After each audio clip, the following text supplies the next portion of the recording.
Hello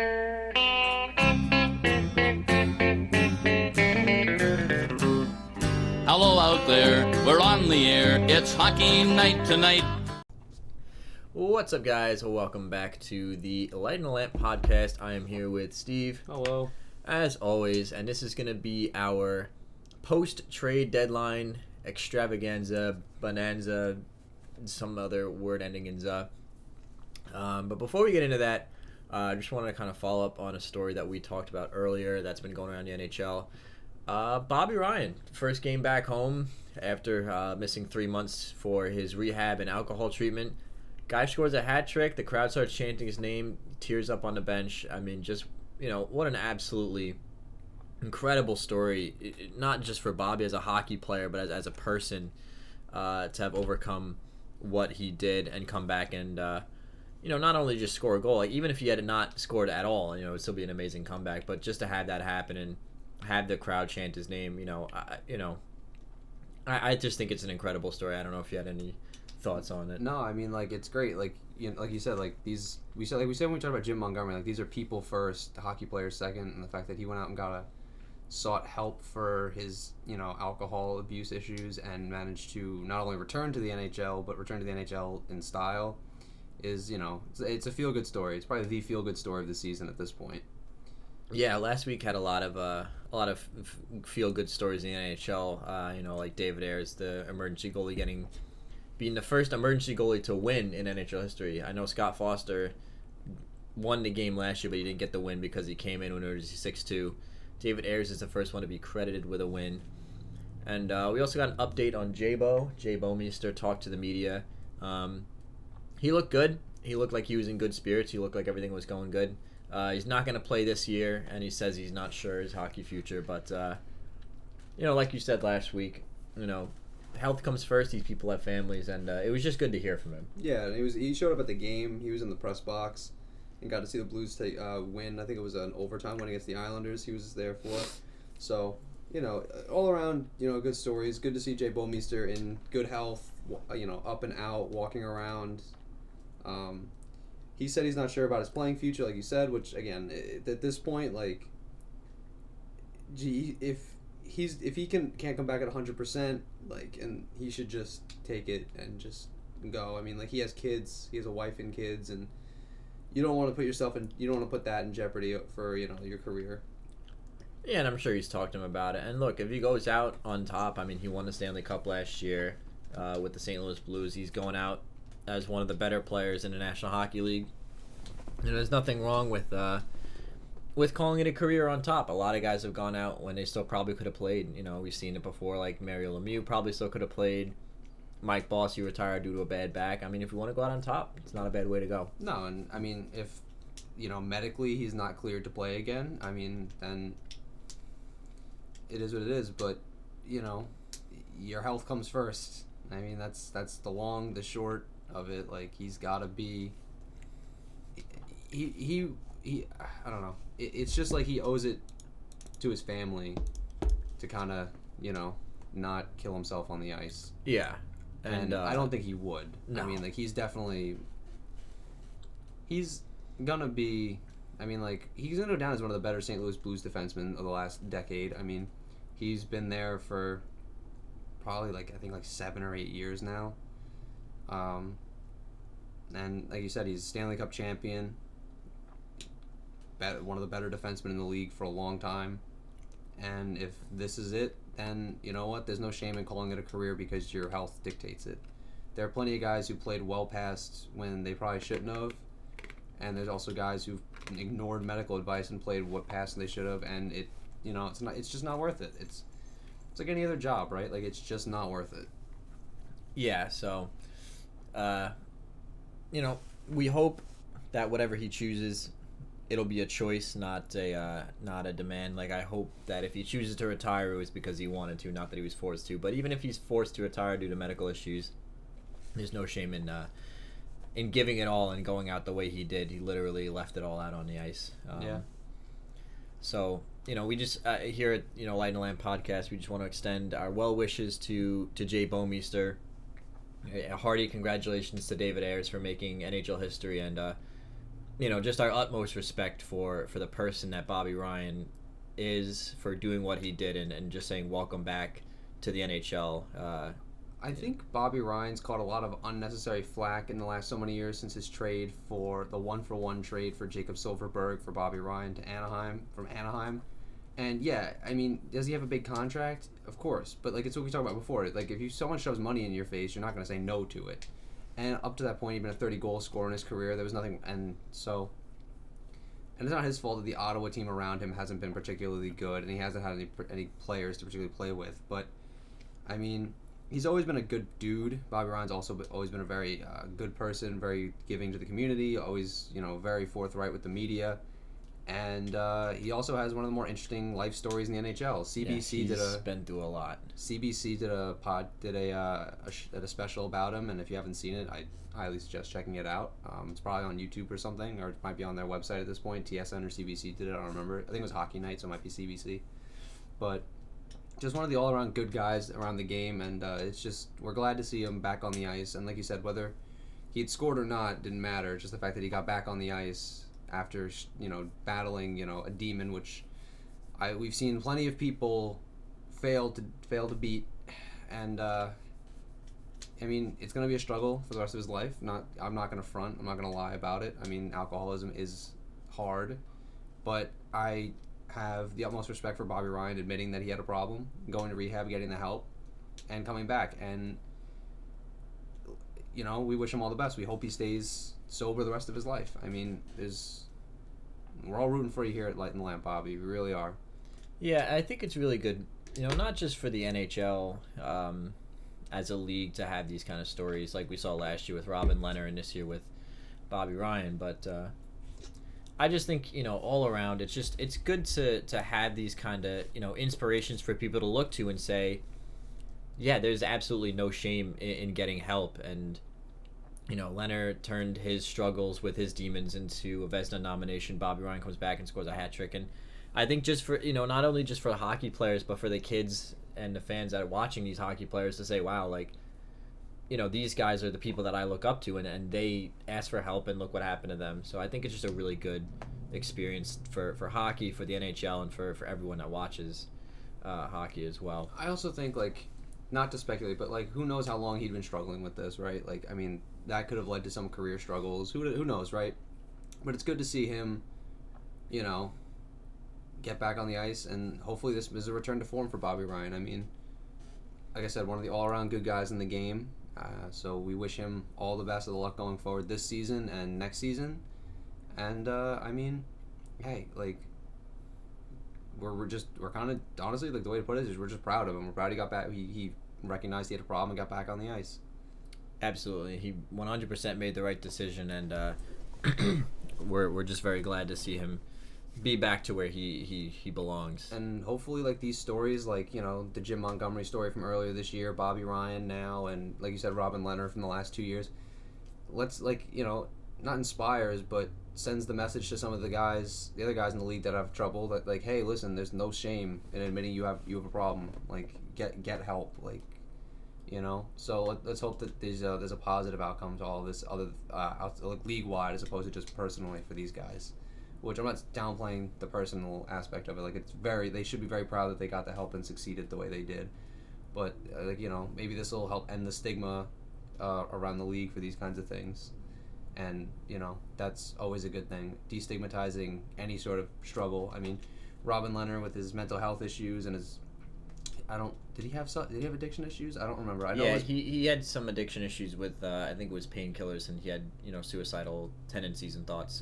So I mean, like, his mental health struggles, Bobby Ryan and Jim Montgomery's alcohol abuse struggles. I mean, like, hopefully this doesn't normalize it, but ends the stigma where it's not gonna paint you out to be detrimental to your team. It's because look at Robin Lehner came back and is now tearing it up with his third team in 2 years. That's not his fault. I mean, he went. Yeah. The Islanders really did him dirty. I'm not trying to say that. Just they did him dirty. 100% should have. And then Chicago way before the season was over. And low key Chicago also kind of did him dirty by signing him when they started Corey Crawford. But he's in Vegas now. Hopefully he gets a nice deep playoff run out of it. And he's a UFA, so he's probably going to get paid this year. Oh yeah. But speaking of that, let's kind of transition. Let's get into it. There's a lot of trades going on, some minor, some major. Let's just start. The way I have them listed right now is kind of in chronological order, but also grouped by teams that made deals. So one of the first trades that broke on the day, we can kind of just flip back and forth. We'll talk about the major ones and then some interesting teams. But Ilya Kovalchuk goes to the Washington Capitals. Montreal Canadiens get a 2020 third-round pick. Some of these stats that I have up here right now are a little old because there's been some games played since then, but this was at the time of the trade. And Montreal retains 50% salary. I gotta be honest here with this one, it seemed kind of strange to me. It seemed like my theory when you make a trade, especially if you're a Stanley Cup contender already when you make the trade, is that the trade should fill a hole or fix an issue or tweak something on your team, right? Whereas we're looking at Ilya Kovalchuk, and the Washington Capitals already do very well the things that Ilya Kovalchuk does. I mean, when you have Alexander Ovechkin, who's essentially just a version of Ilya Kovalchuk in his prime. And somebody was saying, oh, like, Kovalchuk can be a power play specialist, but it's like, if he plays on power play 2, he might as well not even be out there because Ovechkin plays the entire 2 minutes of every power play anyway. Power play 2 gets almost no ice time. It's basically almost like a participation award, really, if you're on power play 2 on the Washington Capitals. I mean, you might as well not be. Yeah. The idea is, you're still one of the better players on the ice, but you're not exactly. But, like, Ovechkin's just going to score 1 million goals anyway. And do the Washington Capitals really need another one-timer off the half wall? I mean, I guess this gives you more options to kind of spread out the box. You put Ovi on one side, Kovalchuk on the other side, but I don't know. To me, I'm not a fan of this trade. I mean, the value, I think, is fair for Kovalchuk, a third, based on what he's put up this year and the going rate on these forwards, but I mean, the way I'm looking at it from, like, Washington's perspective is they're kind of just taking a flyer on it and seeing, because, I mean, they're only paying him half of $700,000, like, right. So they're paying him $350,000, which they can do, and at the end of the day, like, they also just added another scoring winger, and worst case is it doesn't work out, and he walks at the end of the year, and then, there's no love lost, right? But the other thing is, Washington's really struggled here coming into the deadline, like right into the stretch. They've been flip-flopping with Pittsburgh for number 1 in the Metro for the last couple of days, or last couple of weeks, I guess. I mean, they're 4 points ahead now as of recording, I believe, because Pittsburgh lost last night. Pittsburgh's on a 5-game losing streak at the time of this recording, and they played tonight in Anaheim, I believe. Yeah, so, I mean, it can never hurt to add more scoring to your lineup, but to your point, I mean, it really doesn't fix any of the issues that Washington's having right now. And Washington is having a hard time scoring goals, but I don't know if Ilya Kovalchuk is necessarily the answer to that right now. I mean, he had 9 goals in 39 games played with Montreal after being a point per game in the start. So I don't hate it. I don't love it. It's just kind of a whatever trade for me because Washington's already so good. Yeah, the reason that I don't like this trade for Washington is because whenever you bring in a player and you don't trade a player back, that's somebody's ice time that's coming in and now being taken. So who do you kick off on this team? I mean, you kick off a third liner, put Kovalchuk on the third line, maybe you try to get some depth scoring out of that. Okay, that's fine, but none of the Capitals' top 6 really outside of, I would say Tom Wilson should be killing penalties. I mean, Backstrom has really good defensive abilities, but at this time of year, it's just one of those things where it's like, if you have another option, you might want to put him in there just because the injury issue that's been happening to a lot of teams. I know Backstrom is a very good penalty killer, don't get me wrong, but if you have a third or fourth liner that can do that efficiently, wouldn't you rather have that than risk, Nicholas Backstrom at this point of the year? I don't know. I mean, for Montreal, this worked out perfectly. They signed Kovalchuk after the LA thing. They get a third-round pick out of it. I think Montreal's should be looking like they're starting to rebuild, although they haven't really moved out major pieces that I think they should be moving at this point. They didn't trade Jeff Petrie. They didn't trade Ben Sherratt. So that's kind of questionable. But, yeah, I don't know. I feel like, again, if it works, it works, but it doesn't really solve any of the issues they have. Yeah, that's kind of the thing. I mean, I still think they're a Stanley Cup contender just based on the roster alone and how good they've been all year, but I don't know if this is one of those pieces that like really puts them any closer or puts them over the top in a way that this isn't moving the needle. No, this is just like they're staying pretty even. They were already cruising at 90. They're still cruising at 90. Like it's nothing changed. It's not like they went out and got a big piece. Like Vancouver was cruising at like a nice 70 miles an hour, and then they got Tyler Toffoli, and now it pushed them the needle and the expectation to like they need to be going. They need to be better because they added in a big piece like that. This is just kind of like, oh, we'll see what happens with Kovalchuk. Maybe we'll get something out of him, but Yeah, and the Capitals really, for the most part, they stood pat. Were fairly quiet. I mean, on deadline day, yeah. I mean, they went out and got Brendan Dillon, I believe. That was a couple days earlier. Yeah, and they got Daniel Sprong for Christian Juice, but they more or less stood pat. But we are going to get to the teams that I think after we talk about some of the specific trades, I do want to talk to you about teams that stood. Should they have or should they not have? But yeah, I mean, I think this trade is kind of just eh. Yeah. Let's kind of get another couple of sort of trades out of the way before we get into the real meat of this trade deadline. I did want to bring up the Colorado Avalanche and their two trades. They traded for Vlad Nemestikov for a 4th-round pick. Nemestikov is a UFA at the end of the season. And they also traded Michael Hutchinson from Toronto for Calle Rosen. And we all know their injury issues right now. Philip Grubauer has been banged up. Mikko Rantanen, unfortunately, looks like he's going to miss another good chunk of time with another unfortunate injury to him.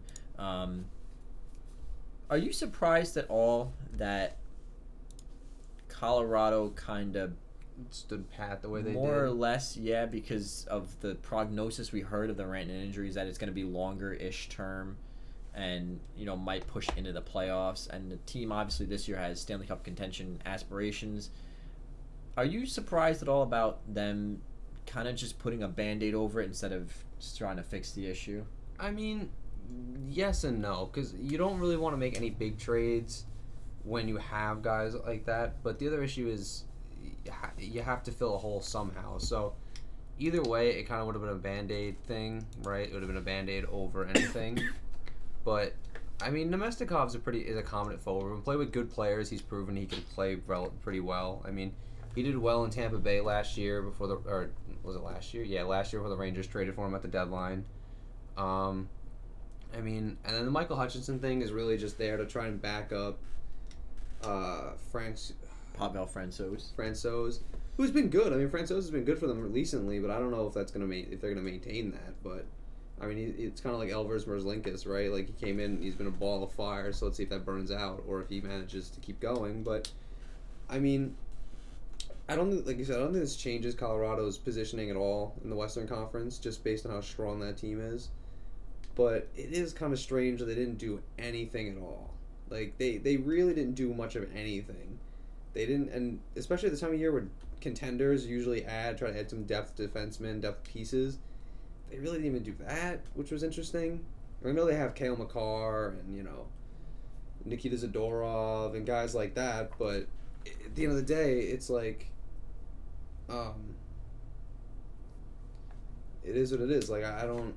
Do you think them, and like I said, we're gonna kind of get into this a little bit later, but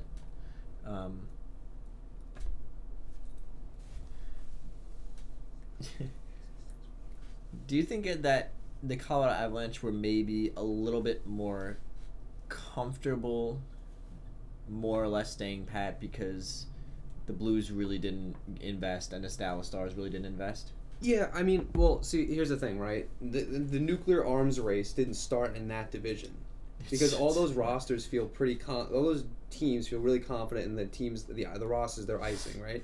Whereas in other divisions, like the Metro, there was kind of a nuclear arms race at one point. Like all these teams were, which is interesting when you consider the positioning of the Rangers, which we can talk about later when we get to like Carolina and stuff. But like, for all intents and purposes, Carolina bought heavy at this deadline. They invested a lot. And then you saw the Islanders make moves. The Rangers made a couple of moves. The Devils shipped some pieces out. But when it's all said and done, like, the Pacific Division and the Metro made a lot of the big moves as in comparison to the Central Division, which, like you said, pretty much didn't do anything. Like, Dallas didn't make any trades. St. Louis didn't make... And to be honest with what you said, I'm surprised St. Louis didn't do anything, just based on the fact they lost Jay Bouwmeester for the season, which, again, not his fault. We're not saying anything bad about Jay Bouwmeester, but it's like when you lose a piece like Jay Bouwmeester, who's like a top 3 defenseman on your team, you kind of need to... You figure you need to do something, but all these teams seem pretty confident in their rosters, so I'm surprised Colorado... I guess Colorado feels like they can still keep pace. Because, I mean, they still have, the Mac Daddy on the ice, right? They have Nathan McKinnon, and they still have Gabriel Landeskog. Yeah, we're going to kind of get into that a little bit later, but, yeah. I think the fact that Dallas, more or less, didn't really do anything at all, St. Louis didn't really do anything, I think that kind of, made them feel a little bit more comfortable, at least going forward, and saying, hey, like, divisionally we're okay. And I think, really, when you compare the Avalanche's roster to other teams that right now I'm considering Stanley Cup contenders, like, in my mind, the Stanley Cup contenders right now are the top 3 Central teams. I think any of those guys could win. I think either St. Louis, Dallas, or Colorado could win the Stanley Cup. And then in the East, I'm going with Boston, Washington, Tampa Bay. I think those are the 6 teams that legitimately are the deepest threats for the Stanley Cup. And really, when you compare the Colorado Avalanche roster to a lot of those teams, I don't really think they needed to necessarily add anything to kind of put them over the top on most of those teams, but I'm a little surprised they didn't get a goaltender, but we can... I mean, what goalies are really on the market, though, is the issue. Like, there really weren't a lot of guys. Yeah, I feel like... I mean, like, it would have been amazing. Like, there was the Mike Kelly tweet where we were talking about maybe Carey Price. Like, they could have maybe tried to get Carey Price, which wasn't a real possibility, but it was just kind of one of those things that got thrown out there. And the other thing is, like, I mean, Braden Holtby's future in Washington's pretty iffy. So I wouldn't be surprised. I was kind of surprised they didn't make a move for him, maybe. I'm surprised that, given the fact that clearly Leonard was available, they didn't go after him. Not just because, look, do I think Philip Grubauer is a good goalie? Yeah, sure. And is Robin Leonard relatively, quote-unquote, unproven at this point? Because when you consider Robin Leonard's career, you kind of have to do... Before and after. I would say post-Buffalo and pre-Buffalo. Like, pre-Buffalo's career, like, he was really young, right? Like, hits Buffalo and, like, everything kind of goes downhill. And I think... I'm not saying that this is the Sabres organization's fault, but I think that's where a lot of his problems you really start to see emerge, where he was inconsistent, he was missing games, he was like, what's going on with Robin Leonard? And then obviously comes to the Islanders, gets all the help that he needs. And I really think you have to consider his career kind of in 2 different stages. But, post-Buffalo, New York Islanders era, Chicago Blackhawks era, Robin Leonard's been pretty... I mean, he had a .920 save percentage on a Blackhawks team that is not very good at defending. No, exactly. His goals against were pretty high, but again, they don't defend Blackhawks well. don't defend well. But that .920 save percentage, he was making the saves he had to make. That's the one big thing on this Colorado Avalanche roster. Like, going into the playoffs, I'm looking at, I'm like, St. Louis, again, they have a relatively, quote-unquote, relatively unproven in terms of, age and games played Jordan Binnington, but he's shown that he can do it in the big clutch moments. Dallas, you got Ben Bishop, who's, big-time Ben Bishop, man. Pretty much a perennial Vezina candidate. And even if he goes down with an injury, you got Anton Hudobin, who's, a perennial 20 to 30 game backup goaltender who started before. I think that's the biggest weakness on this Colorado Avalanche roster. I'm a little surprised if Leonard was available. I'm not really sure if the Blackhawks would have been super interested in trading with the Avalanche. I mean, I'd be surprised if the Avalanche didn't at least kick the tires on that one and see what the price was going to be. Especially because the Avalanche had the cap space. So, I mean, the Blackhawks wouldn't have had to do this ridiculous 3-team trade that they had to make with the Golden Knights, because the Avalanche had the cap space for Leonard if Blackhawks would have just retained, 25%. And the other thing is, it's just, that is the biggest thing. And like I said, I'm just surprised they didn't make any moves for any depth defensemen, because this time of year you usually see contenders make moves for guys that'll play in a 7-hole or somebody they could slot in. I mean, the Washington Capitals made a move for Michael Kempney in the year they made a run. I don't remember if St. Louis traded for anybody at the deadline, but because they were just running so hot at that point. But traditionally, you see teams that are thinking they're going to go deep make trades for guys that they know aren't going to be starters, but like if there's going to be injuries, they can play them. So that's generally what happens. But the Avalanche didn't do anything. Like they literally didn't do anything in that to fill that. I mean, they added Vlad Nemestikov, which adds some depth scoring, makes the third line maybe a little more potent. I mean, he can play on in your top six for now until Rantanen comes back. He's probably going to be a Band-Aid on a power play until Mikko comes back. Yeah, but just with like how iffy the prognosis is, like you said, for both Rantanen at this point and Grubauer, which keeps changing, goes from like day to day to weeks to there is no timetable back to weeks to back there is no timetable, and like I remember we looked at it and it was like within a week, so the week post injury, right? So the original article we saw was 7 days, which was the day after the injury. It was out long term. Then it was the next day was day to day. The next day was weeks, and then a day later it went to indefinitely, and then it went back to weeks. Like the next, so nobody really knows what's going on. The Avalanche are playing these really close to the chest for some reason. So I'm not really sure what's going on there, and I don't know if the Avalanche really know what's going on with these injuries because nobody knows what these injuries are either, right? Like nobody knows what happened. I mean, I would be hard pressed to find if Philip Grubauer didn't have a concussion. I was just gonna say if I had to bet money right now based on the way he got hit, the way his head snapped back, and they're calling it a lower body injury. I don't see anything on that play that could have possibly been a lower body injury except for when he fell back. Maybe he could have pulled his groin, but I have a very sneaking suspicion that this is ultimately going to be revealed to be a concussion.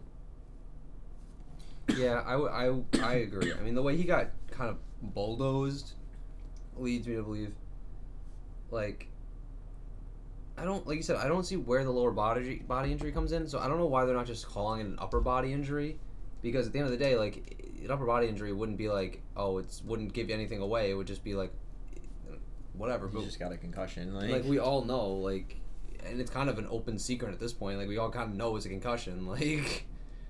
So I really don't know what's going on there, and Mikko Rantanen, I know that one's a lower body injury, isn't it? Because he caught that rut, right, and he fell or something. I think this one was his shoulder. The rut was his ankle earlier in the year. That's right. I think this one he fell into the boards kind of awkwardly. Yeah, and So who knows what's going on with like I said, like I don't even remember what happened because I don't know what's going on. So. I don't know. It's just very interesting that the Avalanche felt so comfortable with this roster the way they did. Yeah. Yeah, it's real weird. Not weird, but like, the pieces were clearly available for these teams. And speaking of teams that made some moves, let's stay in the West here. Edmonton was Very all over the active. map today, or on Monday. Made 3 separate trades. The first trade is Andreas Athanasiou from the Detroit Red Wings, and Ryan Kuffner. Kuffner is kind of just a throw-in. He's an undrafted free agent. Detroit Red Wings, out of the Athanasiou deal, get Sam Gagner, who's going to be a UFA at the end of the year. So is Athanasiou. Or he might be an RFA, actually. I'm not sure. I think he's RFA. A second-round pick in 2020 and a second-round pick in 2021. Gagner's contract is up. The Edmonton Oilers retained 10% on Gagner. Okay. That was really just a cap space move for them. But they also went to Ottawa Senators, and they traded for Tyler Ennis for a 2021 fifth. And they went back to the Detroit Red Wings and the Edmonton Oilers acquired Mike Green for Kyle Brodziak, a 2020 fourth, and the Red Wings retained 50% on Mike Green's salary. Both Green and Brodziak are UFAs at the end of the year. What do you make of the trio of moves that the Edmonton Oilers pulled off? I mean, Edmonton's had trouble defending, adding Mike Green doesn't really help that, so I really don't understand it there.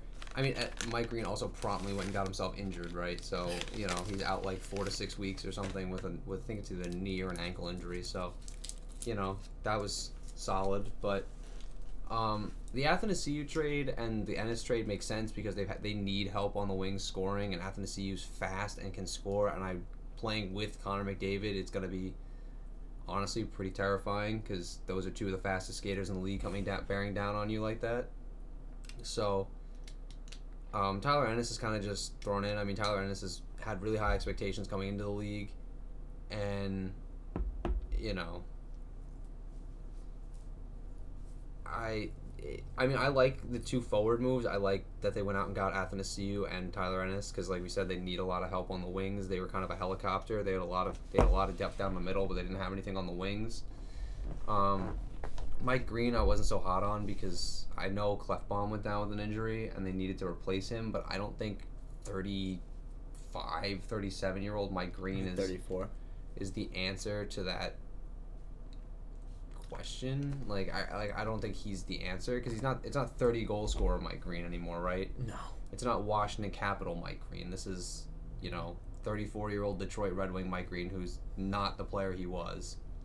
Yeah, so to me, when I look at these trades, again, like I said, when you're trading at the trade deadline, it really should be to fix an issue, to plug a hole, or have something be tweaked.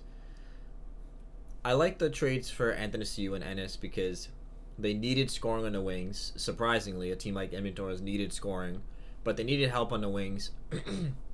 And what this does is this kind of slots everybody into a place where I think they should be. So when James Neal and Zach Cassian come back, you can put those guys on a third line now because you pull Athanasiou up to the top six. He's playing with Connor McDavid. You can put Tyler Ennis on the third line and let him play with those guys. And he needed help on the wings. You can't, as good as he is, you really can't rely on Connor McDavid to win you enough games to get you into the playoffs.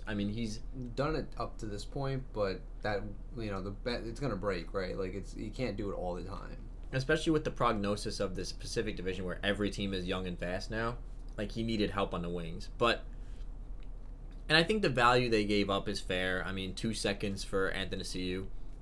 Problem with Athanasiou is that he really kind of hurt his trade value this year because you think he was like a minus 43, and I know the Red Wings aren't very good at defending, but like a minus 43, that's absurdly bad. Like you're out there for how many goals for he's got this year? He's got 10 goals this year, so he's been out there for probably like 10 to 20 goals, which means he's been out there for like 50 to 60 goals against, and he has a tendency to kind of fly the zone. Like he's a fast player, so when his team turns the puck over, like he's pretty much out of the zone as soon as the puck hits their stick, which is probably why he's a minus 43.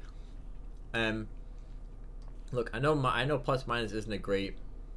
It's not the be all end all indicator. It's really not a great stat, but it's something worth looking at every once in a while. So I think 2 seconds for Athanasiou is fine. You trade a fourth and Kyle Brodziak for Mike Green. That's a good deal. Ennis for a fifth, I think, is a really good deal because I think. Look, Ennis has 14 goals this year, playing for the Ottawa Senators, and look, he's not gonna be that same kind of player because the same kind of deal with Kovalchuk. When he was scoring all those goals at the beginning of the year with Montreal, it's like, yeah, okay, but he's also playing on the top six. He's also playing power play 1, which he's probably not gonna play with the Washington Capitals the whole time. Ennis is probably not gonna play on power play 1 with the Oilers, I don't imagine. So his goal totals are gonna drop off, but. For a guy that's looking to put up like 40 to 50 points, that's a solid deal. But Ennis might. To add a 20, what essentially. I'm gonna just say he's gonna be a 20-25 goal scorer. There's no way you don't get at least 5 to 10 goals playing with Connor McDavid. Yeah, he's gonna just give you layup after layup, which. So that and Athanasiou is interesting because Athanasiou was almost a 30 goal scorer. I'm pretty sure last year. So for him to struggle the way he did this year. I know he missed some time, but is interesting. So the Oilers really did buy low on him. They still had to give 2 second-round picks. It's not like they bought extremely low, but they didn't. They would have had to probably give up more if he was in. If this was last season, they would have to give up at least a first and maybe a prospect for him, not Sam Gagner. So I think this helps the Oilers in the long run. It makes them a little more solidified as a playoff team in my mind. Because they got that depth on the wing. Now I don't see the problem is now like their defense is a little banged up. Missing Clefbaum hurts. I'm pretty sure Ethan Bear got injured, but I think he's still playing. But there's some question marks, and the biggest question mark of all for the Edmonton Oilers is their goaltending, right? Like, you're locked into the Mikko Koskinen contract, and Mike Smith hasn't been particularly great for them this year. But I mean, with Connor McDavid and Leon Draisaitl, like, I don't see why this isn't a playoff team in the Pacific Division with how wide open it is right now. I still don't think they're gonna win the division. I mean, I still think the division winner is gonna be the Canucks at this point. But I mean, it definitely puts them in a solid 2-3 spot. I mean, this is a team they could do some damage. I mean, like, they really could in the first 2 rounds. They could catch a team by surprise in that first round. Well, that's what I was gonna say. To me, this shifts the needle on the Edmonton Oilers from bubble playoff team to really they should, at this point, be in a divisional spot come playoff time. I think if you're not in a divisional spot come playoff time, when you have McDavid and Draisaitl having another fantastic year, you go out and acquire some depth scoring. And this gives, like I said, the lineup has some nice balance on the top 6. Now you can have, Kailer Yamamoto is playing really well for them, McDavid, Draisaitl, Nuge, probably definitely Anthony Ciu, and pick whoever you want to put up there. Maybe put Tyler Ennis. And in the third line, now you can slot James Neal and Zach Kassian down to the third line, which is, in my opinion, where they should be. So it gives the lineup a nice balance, and now you have to worry about other players other than 97 and 29. And to have a player that's as fast as Anthony Ciu to be able to keep up with McDavid is really scary. Because a lot of defense were really worried about McDavid's speed, but now you have to worry about the other guy coming down the wing who's just as fast. And it's just, it's a scary situation. But so to me, it moves the needle from bubble playoff team to divisional spot, but it doesn't solve the goaltending issue. It certainly doesn't solve the defense issue. I mean, even if Mike Green was healthy, he's not a Norris Trophy stalwart defensive type defenseman. No, not by any stretch. It doesn't fix the goaltending inconsistencies. You're not picking up any defensive forwards. Anthony Ciu's very clearly all offense. Tyler Ennis is more of a chip in every once in a while kind of offensive player, but he's not a defensive player. I don't know. I like the trades because you can probably sign Anthony Ciu on a low money deal. Probably get Tyler Ennis back next year on another low money deal. But does it change what I think they're going to do in the playoffs? I mean, because of the way the playoffs are structured now, basically unless you're the top team or unless one of the wild cards wins, you're staying in your division. Yeah. So do I think the Oilers could probably win rounds 1 and 2 in the Pacific Division? Yes, but does it make me feel comfortable saying that they could cross over into the Central and win? No. I mean, the other thing is, like, Ken Holland is familiar with Athanasiou after being GM in Detroit for, a century. So it's really, he's familiar with this player and he felt confident acquiring him. I mean, he knows how good he is. So, and, I would assume they had a pretty decent relationship in Detroit considering how, how he was used there and how management treated him. So, I wouldn't be surprised if Athanasiou stuck around at the end of the year. I mean, I'd be hard pressed to be. I mean, I'd be more surprised if he didn't. Yeah, like if given the opportunity to play with Connor McDavid, I don't know why he wouldn't want to do that. Especially because he's only 25. The Oilers are a young team. They're probably going to be competitive for the next 5 years. So he kind of fits into their profile. I mean, Connor McDavid's only 22. And really, the only rental that the Oilers went after. I mean, look, if you don't sign Ennis, that sucks. But he's also 30 years old, and you only give up a fifth. Mike Green, I have a really hard time thinking is in their long-term plans.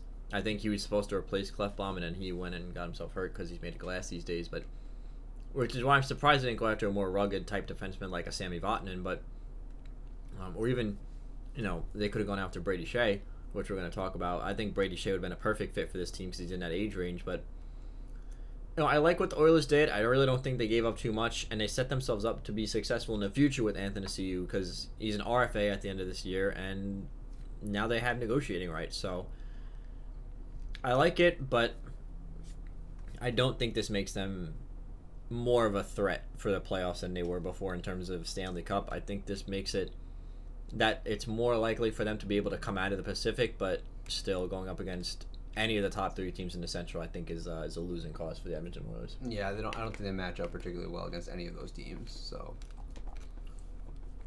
let's stay in the Pacific. This one's not as interesting to me, but The Calgary Flames acquire a pair of depth defensemen, Derek Forbort and Eric Gustafsson. They gave up a 2021 fourth and a 2020 third. I don't know what to make of the Flames this year. I know last year we talked about them being one of the better defensive teams. They had like 118 points or something. First seed in the West, cruising all year. And then they go into the playoffs and get smashed by Nathan McKinnon and the Colorado Avalanche. I want to say that they should have made bigger moves, but I couldn't tell you what they need. I couldn't tell you what they need, and I also couldn't tell you that they should have made bigger moves, considering their playoff position is pretty perilous at this point in the season.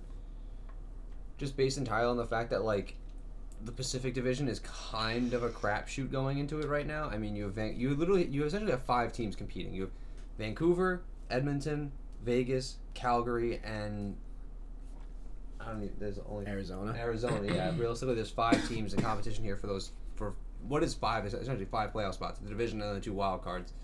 Because there really isn't Nashville and Winnipeg are the only 2 Central Division teams even competing for a wild card at this point. But I don't know what they need. I mean, Johnny Gaudreau has underperformed expectations. Sean Monahan has underperformed expectations. And last year, that top line was one of the most dynamic in the league. I mean, those 2 with Teuvo Teravainen were tearing it up.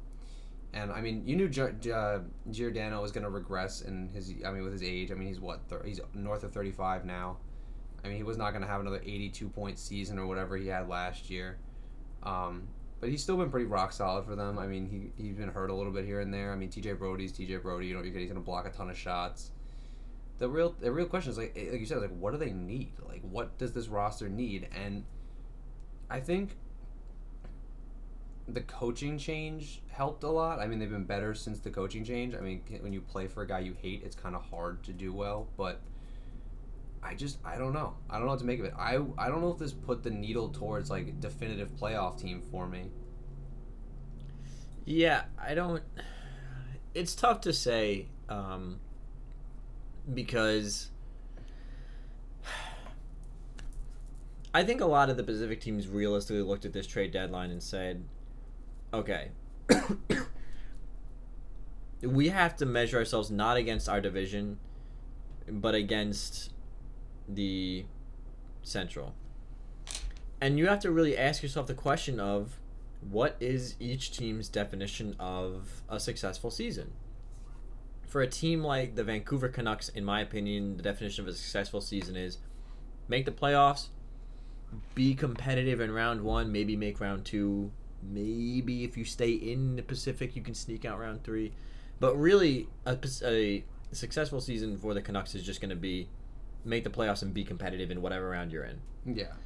You know, for a team like we just talked about the Oilers, I think the definition of success at this point should be make the playoffs handedly. I don't think they want to be another bubble team. I think they need to handedly make the playoffs, be locked into a spot by game, 74, 75. Don't have to worry about it down the stretch.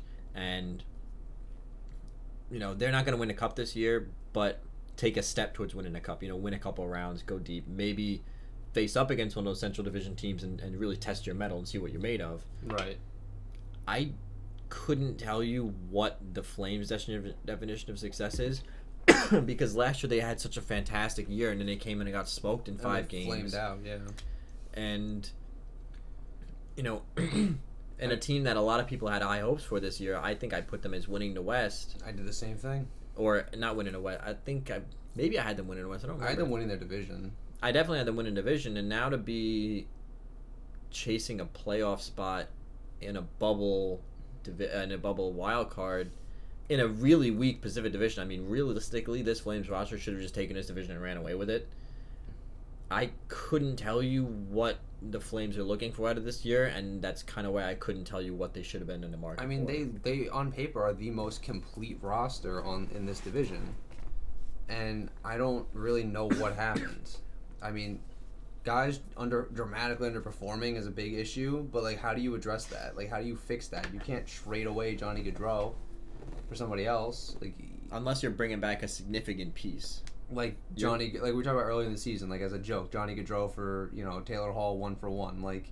that's a trade. That's the only kind of trade you can make for a guy like this. You can't trade Johnny Gaudreau for a couple depth pieces. Like, you have to bring in another elite top line winger for a guy like Johnny Gaudreau. And At this point in trade deadline, there really wasn't a lot of it, if any, elite Available. top line wingers. I mean, it's not like last year where, for a long time, it looked like, all right, Tarasenko's going to be on the market, or other guys that are going to be on the market. Like in years past, like, Rick Nash might be on the market. Like, yeah, at this year was really a lot of role players.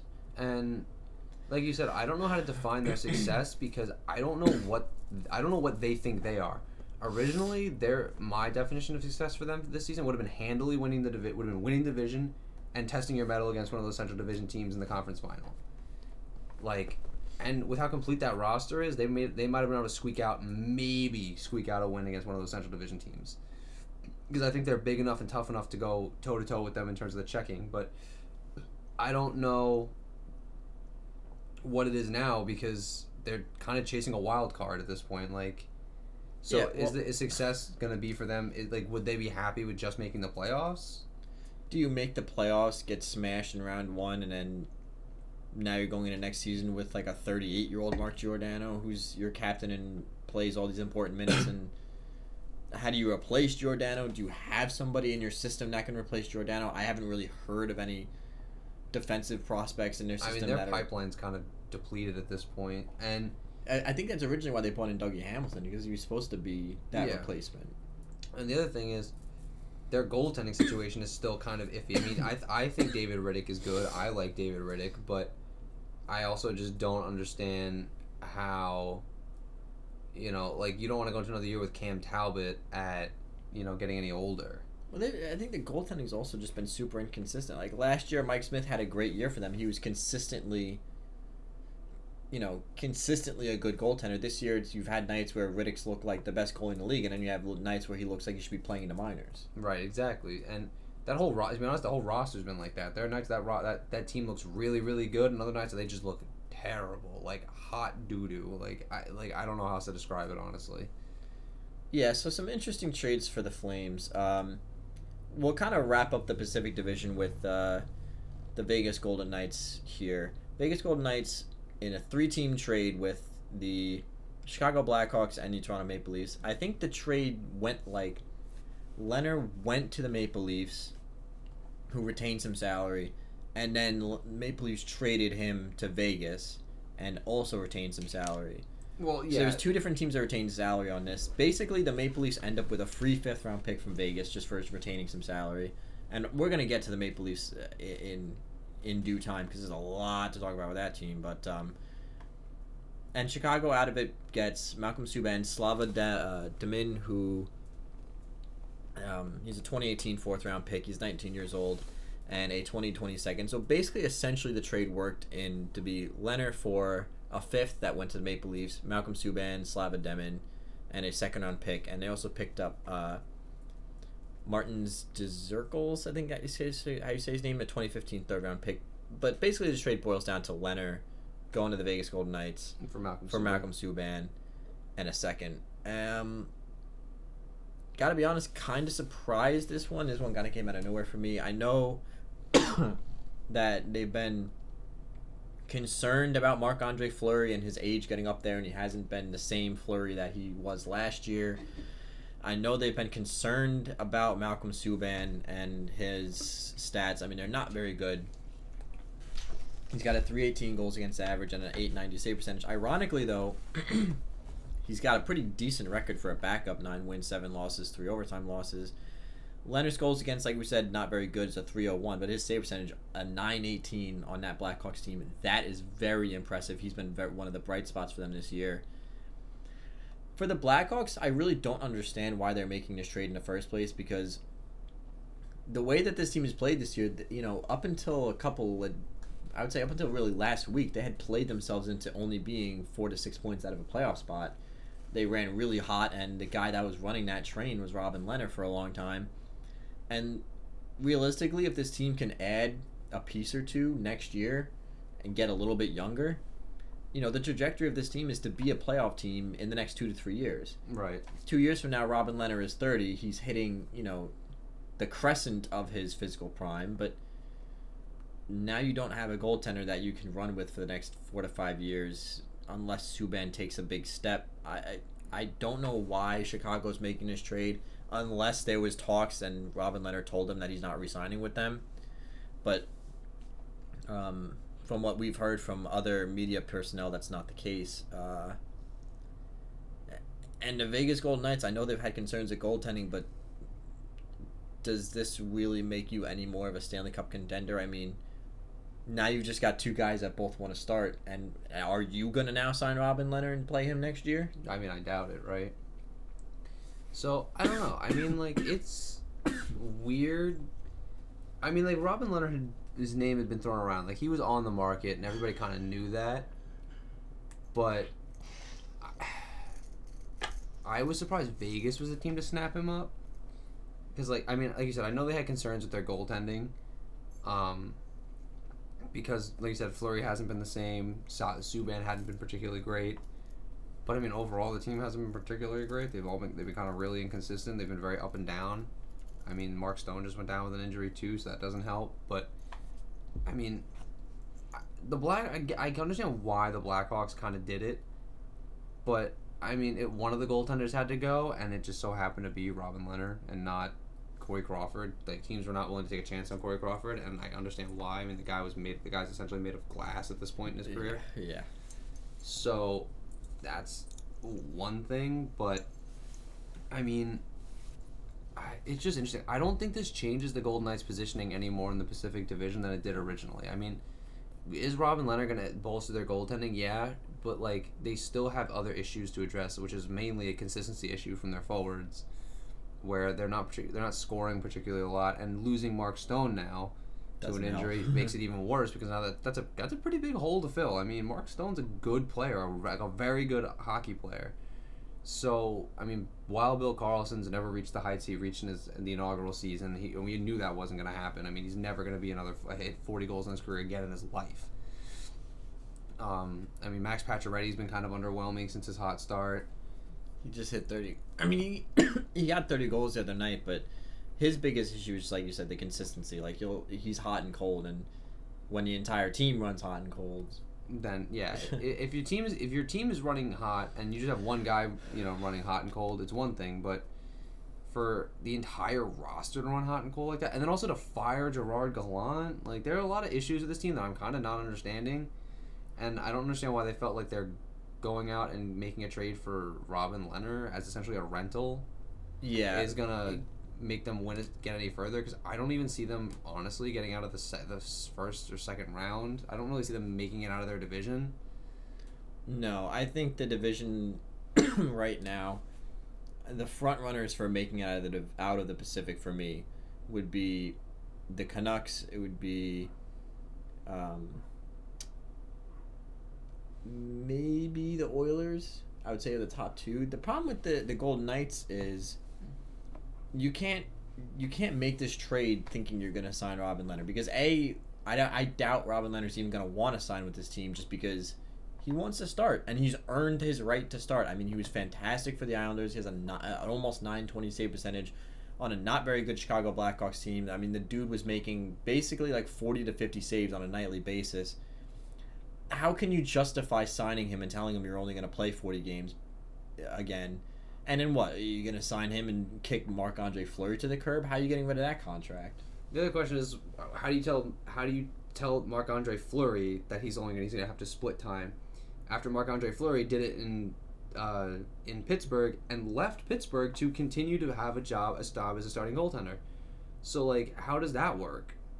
It honestly just, all it did was complicate their situation way more than it had to, and it doesn't really change the complexion of the team enough to make them a real threat at a Stanley Cup. So, I know the NHL Network pundits love the Vegas Golden Knights. They always have. But, like, at the end of the day, it comes down to, like, I don't see what they're seeing. I mean, they haven't been very good on the ice.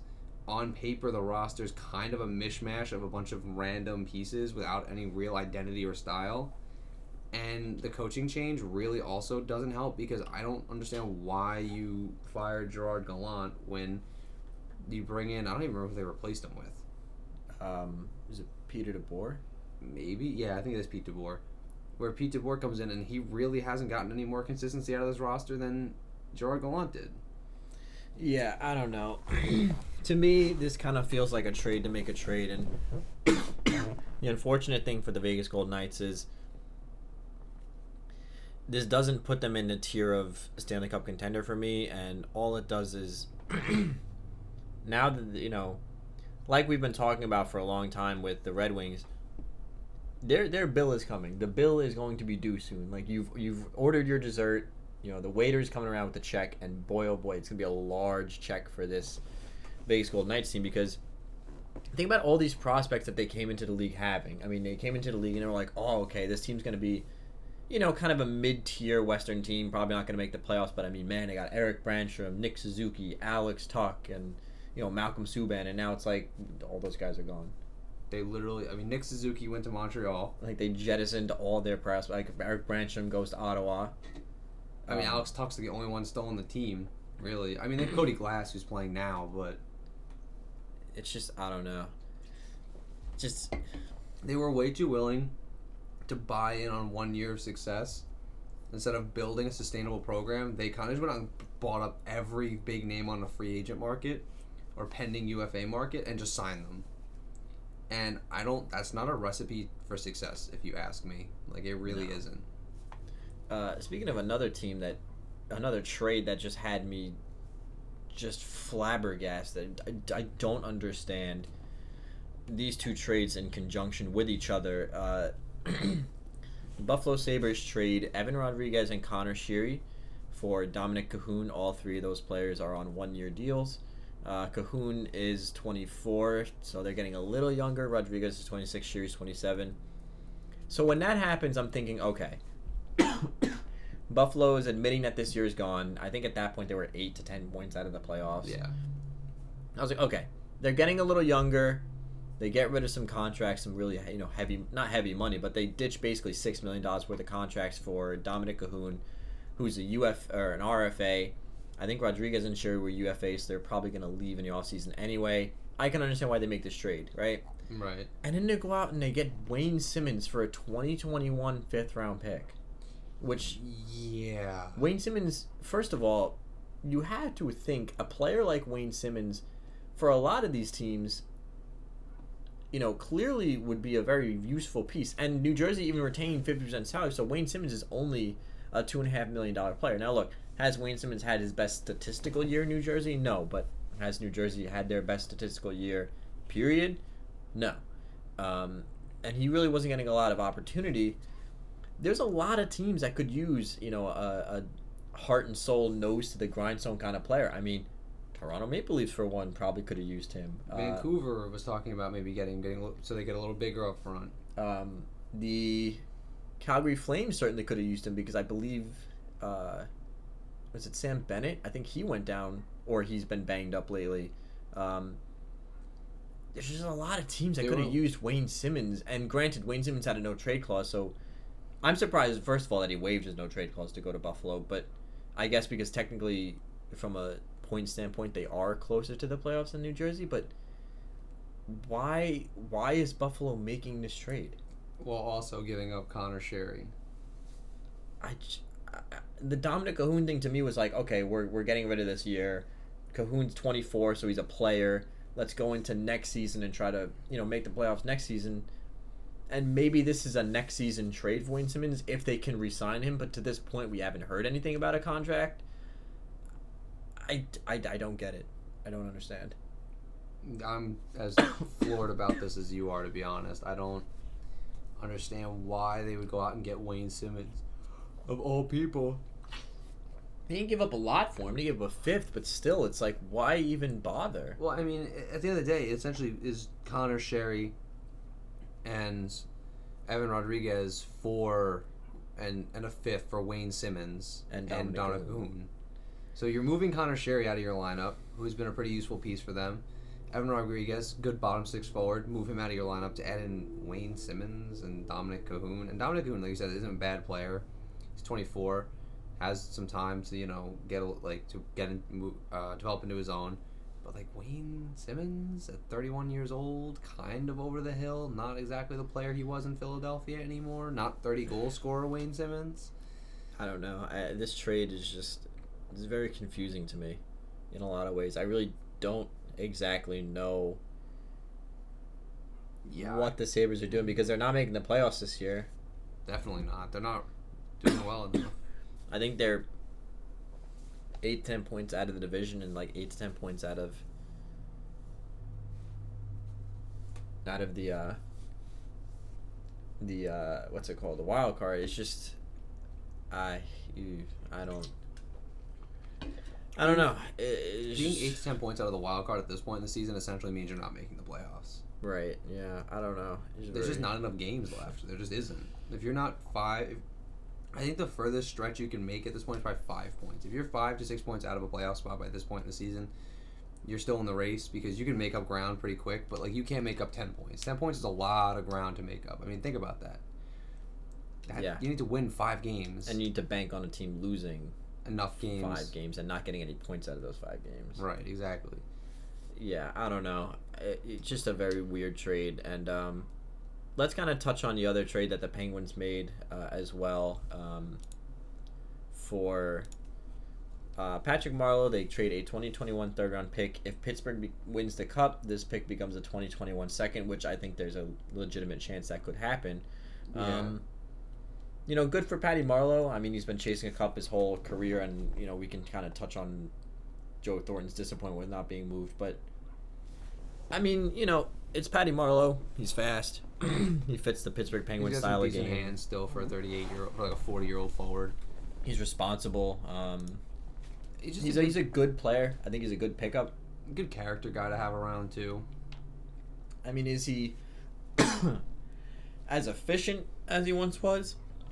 No, but this was not a trade meant to be like, oh, now the Penguins are going to win the Cup. I think this was really just to be like, all right, like they picked up some depth pieces in Sheary and Rodriguez, which with all the injuries they've had, Lord knows they need. And I mean, Connor Sheary's nice because like Connor Sheary is a 2-time Stanley Cup champion with them, so like he's a known quantity. They know what they can get out of him, and they know he plays well with Sidney Crosby. So like that's a good piece, and I think you said Evan Rodriguez, good piece, bottom 6 forward, good penalty killer. And then there's Patrick Marleau, who is for all intents and purposes another depth piece, another third line winger, and you can never be too deep on the wing in the playoffs. yeah, The because more scoring threats you have through your lineup, the more dangerous you are as a team. and then injuries are going to happen. Somebody's going to get banged up or block a shot. I mean, I know everyone's injured in the playoffs, but if you God forbid, have an injury that You can't takes play the guy out through of the lineup, it's good to have Patrick Marleau, who, say, for example, one of their top 6 get banged up and out of the playoffs. Okay, well, we can throw Patrick Marleau up there, and he'll probably gel well with whoever's up there. He'll be pretty effective. Like, you're not throwing some plug on the line. He's a veteran guy. He's been to a lot. I mean, he's been through a lot, and he's been in the playoffs a fair bit his career. So I don't know that this necessarily changes my opinion that I think, like I said earlier, there's 6 real elite echelon teams that are probably your front runners for the Stanley Cup. I would put Pittsburgh just outside of that right now, just barely on the outside. Not a bubble, but like maybe just a little tier underneath those 6 teams. But I mean, I can't really argue with the value they give up. I mean, you give up a third at this point. Again, like I said, the bill is due for the Pittsburgh Penguins quite soon. But while you have Sidney Crosby and Evgeny Malkin, why not go for it? Yeah, exactly. I mean, you never know what you're going to get out of. You can never count them out when Sidney Crosby's on the ice.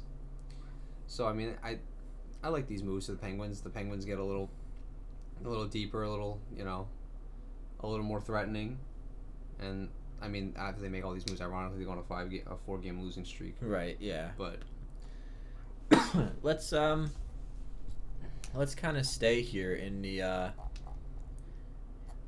Let's talk about the Lightning deal first, and then we're gonna get back to the other Metro teams that just kind of went crazy bananas balls nuclear.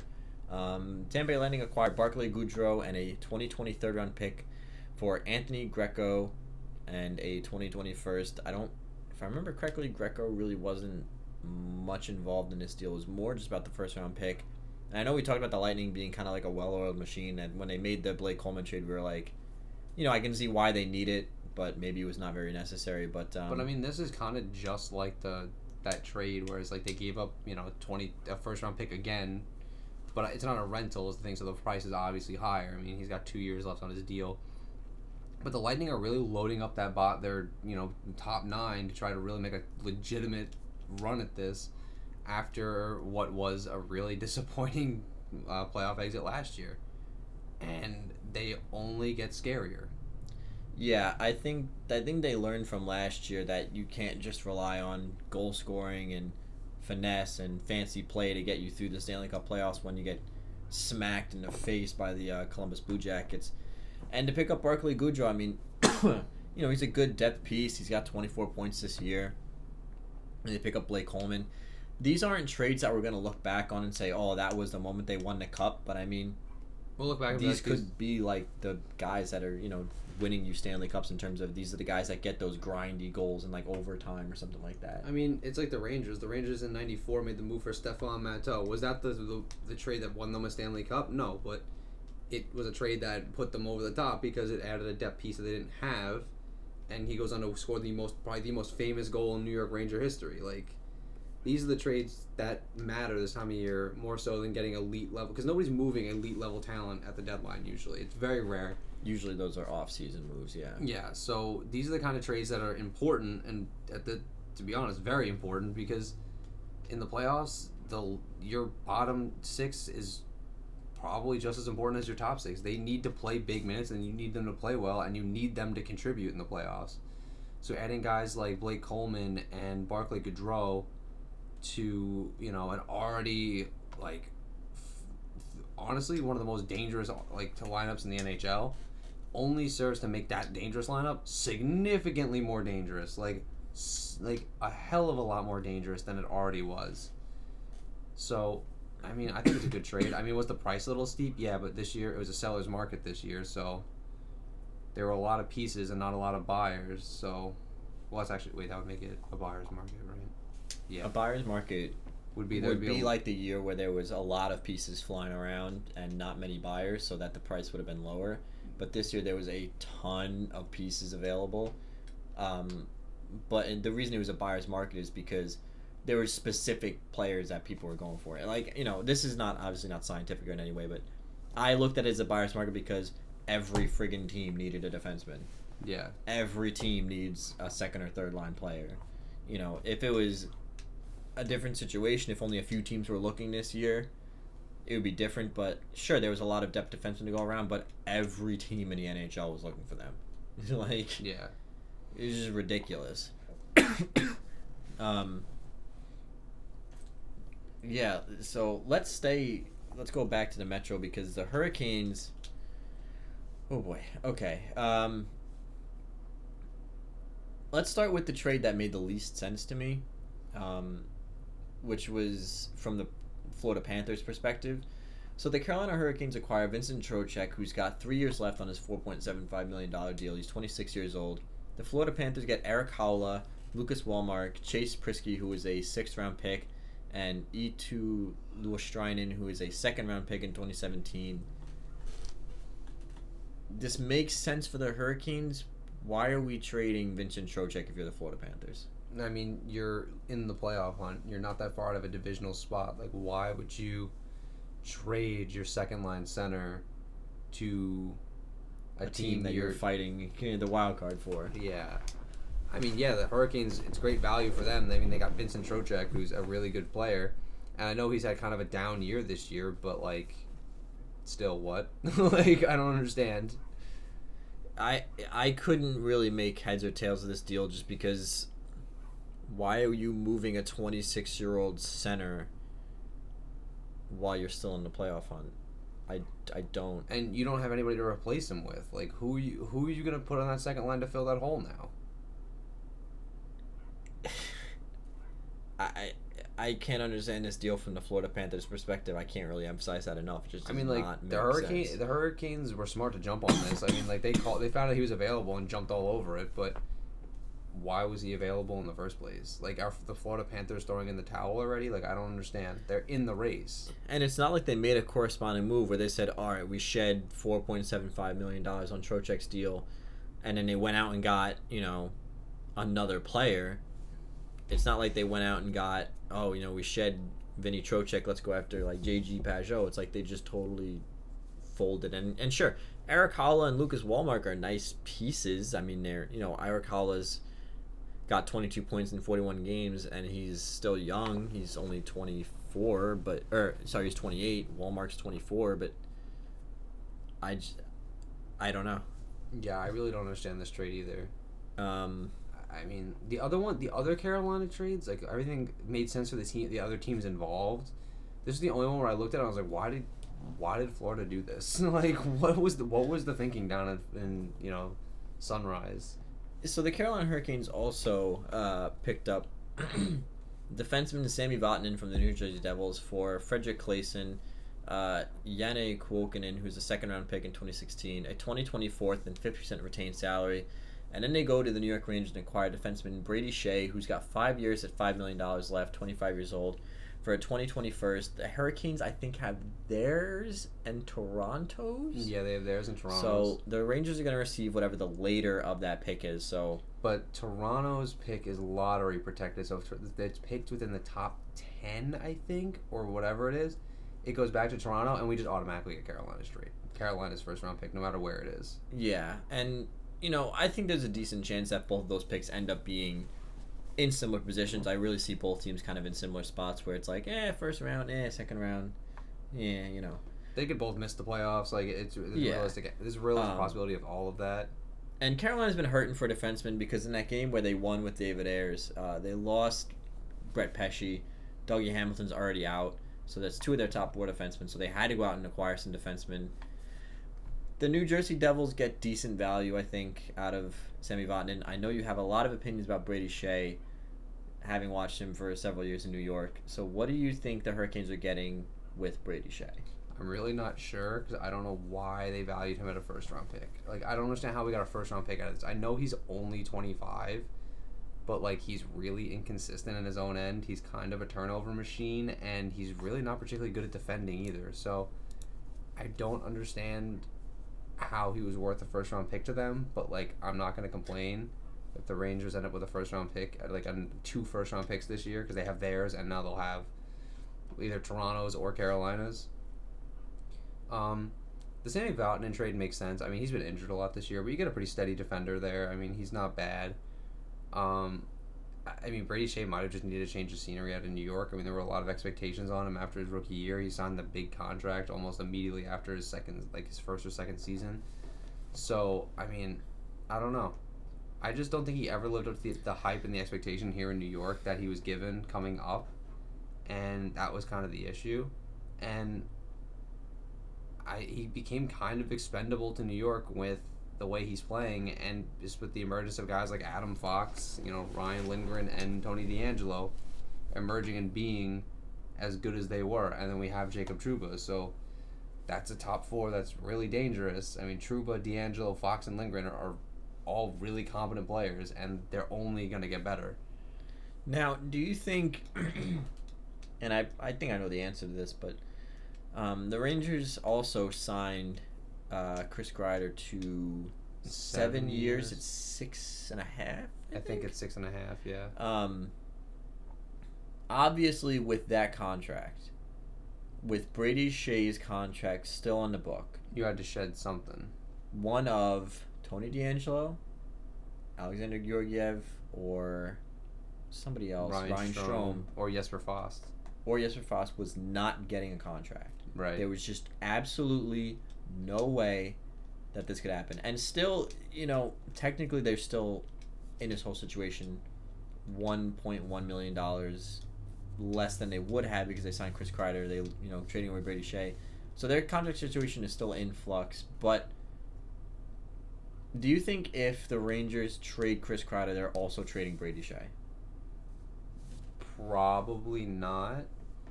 But I think Chris Kreider made himself pretty much invaluable to the team, and then he goes out and fractures his foot 3 games later, but whatever. The injury bug hit the Rangers really hard at the wrong time of year. I mean, there's the car accident, and Shesterkin breaks his ribs, and then Kreider hits a rut in the ice and breaks his foot. You talk about bad luck, right? But no, I don't think so. But I think Kreider made himself too indispensable to the team, so that they had to sign him, and the money had to come from somewhere. And Carolina expressed interest in Brady Shea for whatever reason. And I mean, I'm not going to say no to a first-round pick for a guy that hasn't lived up to expectation. Especially if I'm Jeff Gordon and I have Keandre Miller and Niels Lundqvist both in the pipeline, I'm not going to say no to a first-round pick for Brady Shea. Yeah, I think these trades work out for both sides. I mean, the Hurricanes, like you and I were talking about it earlier today. They've been kind of good at taking players that people kind of wrote off and revitalizing their career. I mean, Teuvo Teravainen failed to live up to expectations in Chicago, comes over, eventually finds his way to the Hurricanes, and he's pretty good top six forward for them. Yeah. Dougie Hamilton was not what the Flames thought he was going to be. He was not what the Bruins thought he was going to be. Goes to Carolina, he's their best defenseman.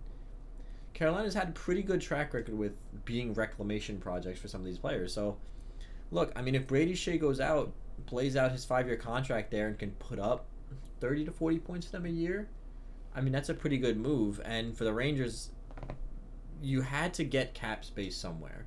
Yeah. It's going to be a very interesting offseason for them because if you ask me, I think the Lundqvist era in New York is done. I think it's over, but very over. Especially with that no move clause, I'm assuming that he would have shut down a trade if they offered it to him. That money had to come from somewhere, and I think Brady Shea has a real legitimate chance to revitalize his career in Carolina in a way that less pressure, it's a smaller market, there's not as much expectations, and I think it's just a good trade for both sides here. Yeah, I agree. All right, so let's finish the Metro Division with the New York Islanders and the Ottawa Senators. And New York Islanders acquire Jean-Gabriel Pageau, originally a 1-year, $3 million player. He just signed a 6-year, $5 million extension for a 2020 first, a 2020 second, and a 2022 third.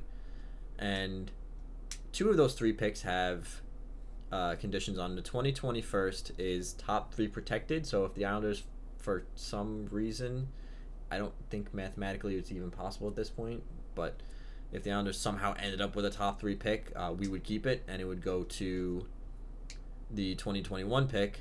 And the 2022 third is only included in this deal if the Islanders win the Stanley Cup, which is not happening this year. No.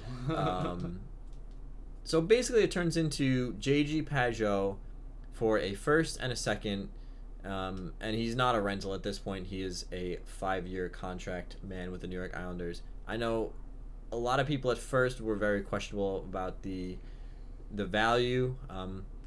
When I first saw it, I was a little concerned, and then I saw that the third only happens if the Islanders win the Stanley Cup, and I thought, okay, a first and a second for a guy who signed for 6 years. He's only 27 years old.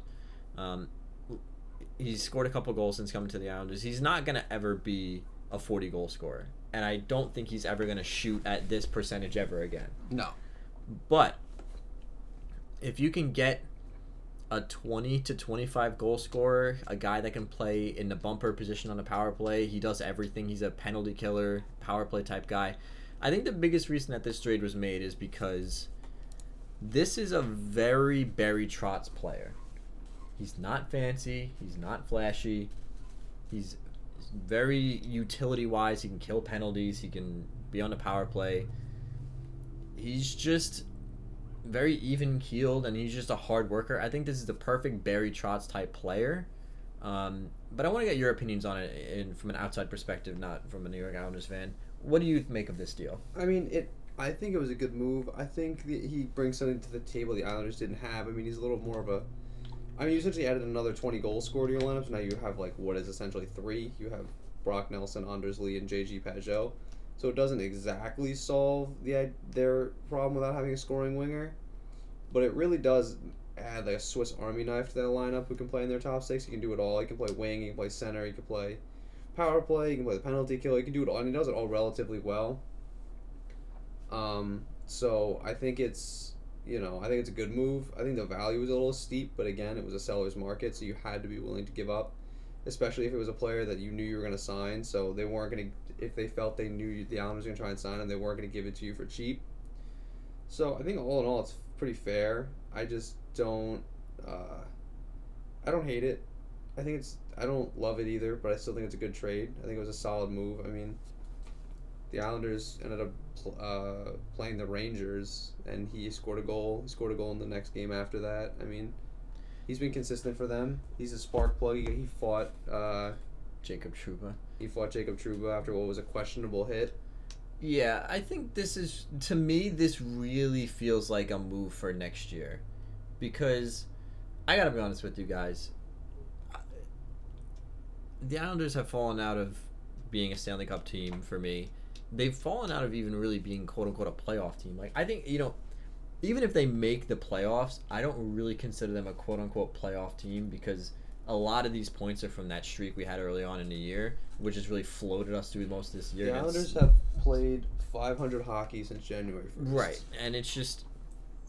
And I'm not saying that to, bash on them as a Ranger fan. It's just it's the truth. I mean, even when they win, you feel like they lost. Just watching all these games. It's so hard, and I love this team. You guys know I'm a diehard Islanders fan. I love this team to death, but it's so frustrating watching this team. But to me, this feels like, okay, we have Pajot at $5 million, right? We're going in the offseason. We need to sign Barzal. We need to sign Pollock. We need to sign Devon Toews. This to me feels like now the option to move out Eberle or Nelson is there. Because you have a second-line center in J.G. Pajot who can replace a Brock Nelson. He can play on the wing to replace Jordan Eberle. This feels like, and you're not saving a lot of money. I mean, with Eberle, you'd only be saving $500,000. With Brock Nelson, you'd be saving $1 million. But to me, this gives the Islanders options throughout a lineup that really needs it. Yeah. It makes the cap situation interesting because somebody's got to go this offseason. There's just no way at this point. I think we have $11 million. We can't sign everybody we need to sign with $11 million because we need Barzal, Pollock, Toews, I think a couple of forwards and a backup goaltender. And I know that these GMs have ways to make this work. This was thought out by Lou Lamoriello well beforehand, but this to me feels like, all right, let's see if we can make the playoffs this year. If it happens, it happens. If it doesn't, I mean, I'll cry on the inside, probably on the outside, but he wasn't a rental, and I think that's the important part. Yeah, it really was that the Islanders were not the. It wouldn't make sense for the Islanders to be in the rental game. No. Not to say not to say, but the truth is they're not in a position to go deep enough to win a Stanley Cup to warrant renting guys like that. They're just not on the same tier as these other teams. Right, if Tampa Bay's out there picking up rentals, you're like, all right, well they might need a piece here or there for just this year to run for the Cup, and then they don't need them after this, so it's fine. But the Islanders need pieces for this year, next year, and the year after that. And again, this doesn't solve their goal scoring issue. It doesn't add a game breaking power play shooter. But this gives them the flexibility to go out and get one if they really want, Yeah. Because if they trade away a Brock Nelson or a Jordan Eberle, again, there's not a ton of money, but it gives them the opportunity to go out and get somebody in that trade for that job, to be a power play shooter. I think the important part is, does losing these draft picks suck? Yes, but let's also be honest here. The New York Islanders have had a really difficult time developing prospects. These, especially for some reason, the Bridgeport Sound Tigers, I don't know what it is. I know for a long time we had a very small scouting department, so our draft picks weren't the greatest. I don't know if it's something with Bridgeport. I mean, there are certain AHL organizations that just seem like gold mines. Every player that comes out of Wilkes-Barre Scranton turns into a 30-goal scorer. I mean, granted, they probably play Crosby, but all the goalies that come out of the Rangers organization are all these fantastic 1A, 1B type goalies. The Islanders have a really hard time developing prospects and players, and it's not until they come to the New York Islanders that they really turn into something. I mean, Brock Nelson was okay in the minors, came to New York Islanders, second-line center. Matt Barzal did all of his development in junior. Devon Toews did all of his development in college hockey. There's not really a lot of players on this roster that really came out of that organization. So, sure, why would you not trade a pick that's probably going to sit in the minors for the next 5 years for a guy that can play now? Yeah. I mean, it's to your point about the Islanders having a hard time developing prospects. I mean, Josh Hosang got assigned to the San Antonio Bulls, which isn't even their AHL affiliate. They don't even. They're lending him. He's not even in Bridgeport anymore. So, I mean, it's just I don't know, but it's a good trade for the Islanders. I think they got good value out of it too. I mean, the first hurts, the second hurts, the third they're not getting. So whatever. Right. But like for a guy that you were able to sign for 6 years, you're more willing to be like, okay, to eat that loss, especially when you're trying to position yourself to be competitive in the next 2 to 3 years, to be like legit Stanley Cup contenders in like 2 years. Yeah, it's funny because somebody put this to me the other day, and it's really changed the way that I think about the value of draft picks, which is when you trade a draft pick for a player, you have to ask yourself the question: really, what is the chance of that draft pick becoming the player you're trading for? It's like in the Vlad Nemestikov deal. Like, what is the chances that a 4th-round pick that you would have drafted becomes Vlad Nemestikov? Probably not great. So why would you not get a known quantity out of that, right? Right. Really, for the Islanders specifically, what is the likelihood that any of our 1st-round picks becomes a 20 to 25 goal scorer who can play every position on the ice in every situation? Right. So yeah, is it steep? Yes, but the fact that he was signed almost immediately helps, and I'm just gonna put this out there. I wanted nothing to do with that Zach Parise trade. That made no sense to me whatsoever. Oh yeah, no way. That made absolutely no sense. They were like, "Oh, we're gonna get rid of the Andrew Ladd contract." It's like we're gonna pick up a contract that's more expensive and longer. Like, no. So I do want to talk about some notable players that didn't get traded, and some notable teams that kind of stood pat. Chris Kreider obviously signed 7 years, $6.5 million with the Rangers. Alex Georgiev stays with the Rangers. He's on a 1-year contract.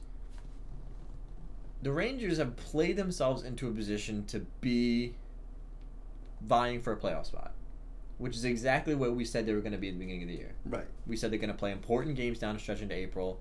I think we both said they're going to be just on the outside looking in, but at this point, with the way that Carolina's trending, the way the Blue Jackets are trending, and the way the Islanders are trending, they could very well be in the playoffs come April. I mean, they have 3 games in hand on Columbus, and they're only 2 points behind them. And what was important was, this is being recorded on Saturday, February 29th. So last night, the Rangers played last night in Philly and lost.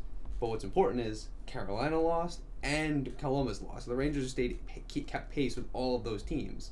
And this is after the Rangers went into Montreal and won on Friday night. So the Rangers are keeping pace with all the teams in front of them. And it's kind of really impressive, honestly.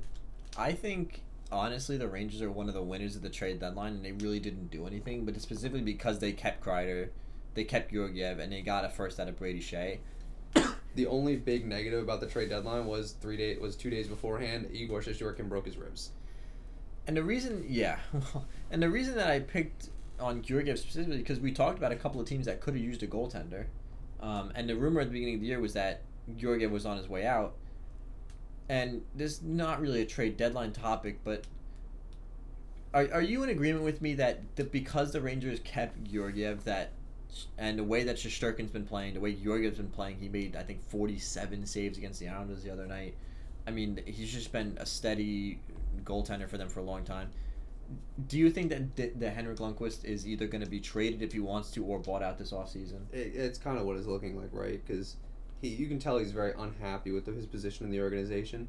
And didn't Georgiev play back-to-backs the other night? Yeah, he played both games of the back-to-back. He played in Montreal, which makes sense because Lundqvist is traditionally very not good in Montreal, and he played again in Philly, which is interesting because Lundqvist has traditionally been very good in Philly in his career.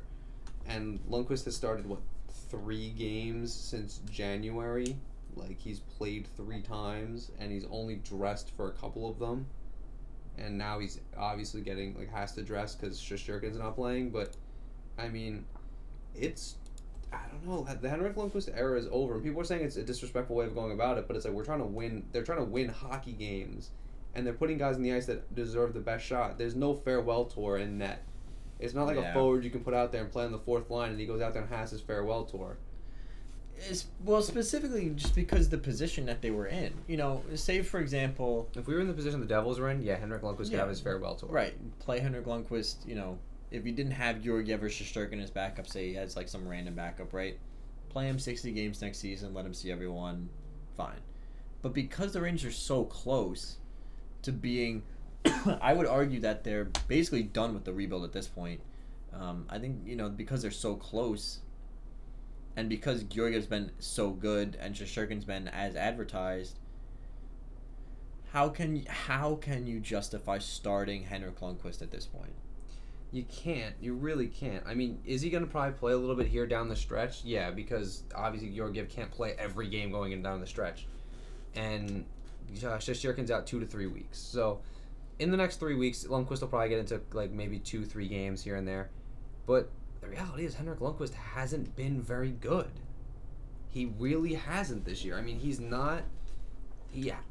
And you can see the trend. Like, as the team got worse and he got older, his numbers got worse, and statistically he's on pace to have his worst statistical season of his career. And it's not a coincidence because the team's been really pretty good in front of him. I mean, this is a team that's in a playoff race. They're not bad. They have the most regulation wins in the NHL. Well, it's just one of those things where you really can't argue. I mean, look, let's not pretend the Rangers are the most stalwart team defensively, but Georgiev's getting it done. Shesterkin's getting it done. I mean, sure, does either one of them, Shesterkin we're going to kind of take out of this conversation specifically just because he's played so few games, but does Georgiev have Vezina-type numbers? No, but he's doing enough to win games, which is more than you can say for Henrik Lundqvist. Right, and Henrik Lundqvist at this point is kind of been sitting so long. Do you want to put him in a game? And you need that $8 million. Well, if you buy him out this season, what is it? It's like you get like 6.5 or something, and then you have like, we get like 1.5 million in dead space, and then the next year it's like 6.5 million in dead space. But at that point, that season, there's like every contract comes off the books. So like, yeah, I think there's no possible way that you can justify having Lundqvist on the team next year with basically what would be $8 million in dead cap, unless you can convince Tony DeAngelo or Ryan Strome or Jesper Foss to take a severely underpaid contract. Like, if you can convince Tony DeAngelo, instead of like the $3 or $4 million that he probably could ask for, to take like a 1 year $1 million, just be like, well, look, we're gonna pay you, but we need to ride out this Lundqvist contract, then that's maybe feasible. But if these guys all ask for the money that they probably deserve, it's just cap space wise, like, you can't do it. It doesn't happen. It just doesn't happen. And like, to be honest, at this point in their careers, DeAngelo, Strome, and Foss and Georgiev are all more valuable to the New York Rangers than Henrik Lundqvist is. And this isn't a knock at who Henrik Lundqvist was. Henrik Lundqvist, in his prime, was the best goaltender in the NHL, the greatest Ranger goaltender of all time, one of the greatest Rangers of all time, period. But there comes a time when you have to go quietly into that good night. And if he's not going to do it, then the organization's going to have to do it for him. Yeah, so I'm not surprised that the Rangers more or less stayed quiet. They've kind of played themselves into a position where they really should be keeping these pieces and going into the future with them. Right. I thought maybe the smartest move might have been to trade Kreider because his value's never going to be higher, and I thought maybe a smart move might be to trade Georgiev, but I think ultimately you can't argue either one, and keeping them is a really good idea because now they can move on to the future with them. And yeah, Georgiev and Shesterkin are the future in net, so it would have had to have sucked had they trade Georgiev for nothing, basically, or not nothing, but because of Henrik Lundqvist. Yeah. And I think the Rangers had a really good trade deadline. I think they did too. Again, like you said, just based on the fact that like you keep the important pieces. They got the things done that they needed to get done, and they didn't lose anything, and they didn't like try to do anything crazy by going out and being like, we need Tyler Toffoli, and it's like, why? So let me ask you a question. What team are you most surprised about not doing anything or staying at the trade deadline? Because I do want to talk about Toronto, because they're the team that I was most surprised didn't do anything, and then they had that whole triple deal, which I'll talk about. But what team are you surprised at having not made any moves? I mean, I'm surprised the Devils didn't do a little more. I mean, there are other players on that roster I thought they could have moved. I mean, Toronto didn't do anything. The Flyers didn't do anything, which I was kind of surprised at. I mean... Are you surprised that the Arizona Coyotes didn't do anything? No, yes and no. I mean, I'm not surprised about it, but like what really okay, so that sounds ridiculous what I was just going to say, but I mean, not really, because they've been good all year and they're getting Darcy Kemper back. But I feel like if they could have added a guy like maybe a Kyle Palmieri or, you know, even like a Kasperi Kapanen into their top 6, it really would have made them more lethal. Because I have no idea what Taylor Hall is doing out there. Because like everybody that goes out there becomes like a media black hole. You don't hear about them. So I have no idea what Taylor Hall is doing. But I mean, when it's all said and done, like they're kind of in a good place, and I don't think they wanted to mess with anything. Well, the reason that I asked you if you're surprised at that is because Taylor Hall's a UFA. Yeah. You kind of need to give him a reason to stay here, especially because, like you said, no offense to any Arizona Coyotes fans that are listening, but it's not really a hockey hotbed. It's not a place that gets a lot of media coverage. You don't really get a lot of notoriety out there. I mean, it's kind of a place where you go to play and hopefully make the playoffs, and then you get your screen time there. But, and I'm not saying every player is fame chasing, but Taylor Hall's played how many years in New Jersey at this point? He played, he's going to go to Arizona. Like, you kind of have to give him a reason to stay. And if you miss the playoffs, is that good enough? No, definitely not. I mean, like, you probably could convince him to stay still, but, like, I know exactly what you're saying. And it's like, no, it really isn't. Like, it's not the best thing. Are you surprised also that the Carolina Hurricanes didn't make a move in net, considering both their goalies are hurt? And Yeah, that James surprised Reimer's not coming back anytime soon, from what we've heard. That surprised me more than anything was that they didn't do anything in net, that they made moves for defensemen over goaltenders, which was kind of weird to me because, again, like you said, James Reimer is kind of done indefinitely at this point. Like, there's really no, like, timetable for that, and Peter Mrazek's closer, but that doesn't mean anything if he's not playing any time soon. Like, and those 4 to 5 to 6 games that they're missing could cost you your playoff spot, and right now it is. I mean, the Hurricanes have not been very good lately, and not to say that it's all on their goaltending, but having a team of Anton Forsberg and Alex Nedeljkovic. I know they're really high on Nedeljkovic. I know they're really high on him, but you really can't afford to go ahead and drop, 4 or 5 games because you don't have a goaltender. Pretty much. I mean, yeah, that's pretty much it, right? Like, you can't afford to do stuff like that at this time of year, especially when you're trying to be competitive. Yeah, it's very interesting, and I'm very surprised. The reason I'm surprised Toronto didn't do anything is because clearly, somehow, some way, they found $1.1 million, which they retained on Leonard's deal. Don't you think they could have leveraged some of that and gotten maybe another depth piece or done something, to help their team and not Vegas? Yeah, I don't know. I don't know what's good with that, honestly. I really don't. Like, that was such a strange situation for them to want to be in, right? Especially just because, like, the pieces they need aren't expensive. I mean, a fourth line grinder or a third line power forward is really not that expensive, but they found ways to make a move and get Robin Leonard and get some money or get a draft pick for some cap space. I don't know. Yeah, I don't know either.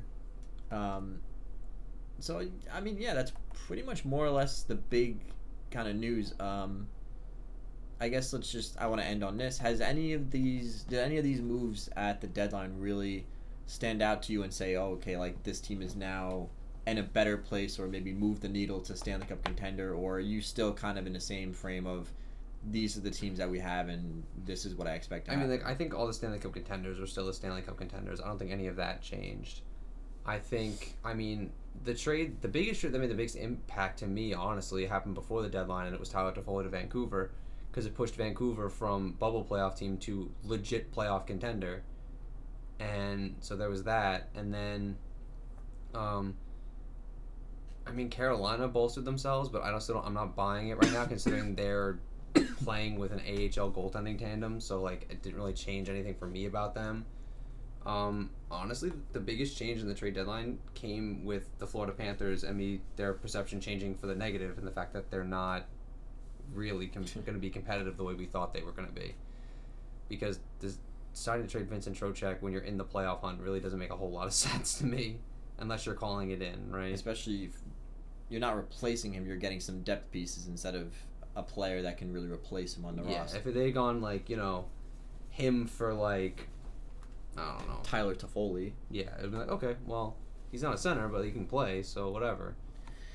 Yeah, I think the teams that were active, I think more or less I'm still in the same mindset. I think like I said, my 6 teams that I think are the most viable right now stayed the same. Nobody really jumped up. I know some of the NHL pundits were talking like the Vegas Golden Knights moves them up in terms of the echelon of teams, but I'm still kind of in the same spot with them.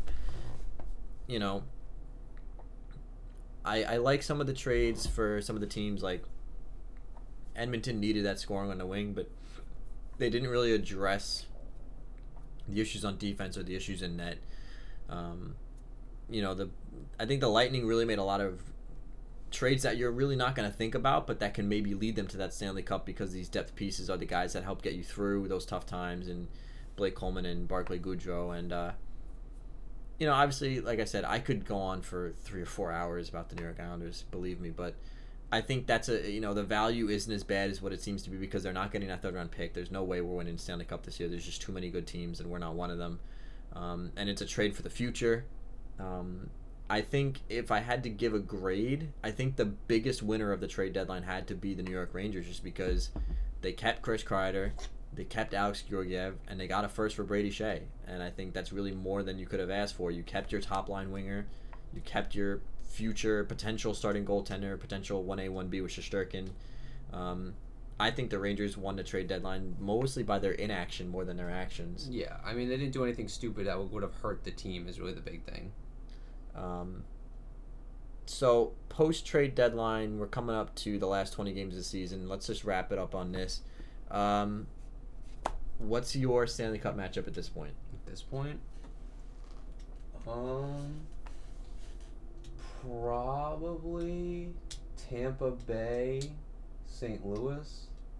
I think those are 2 of the scariest teams at this point in the season. And if not St. Louis, probably Dallas. It's definitely Tampa Bay coming out of the East. I think they're going to knock off the Bruins, and I think they're going to knock off whoever comes out of the Metro if they play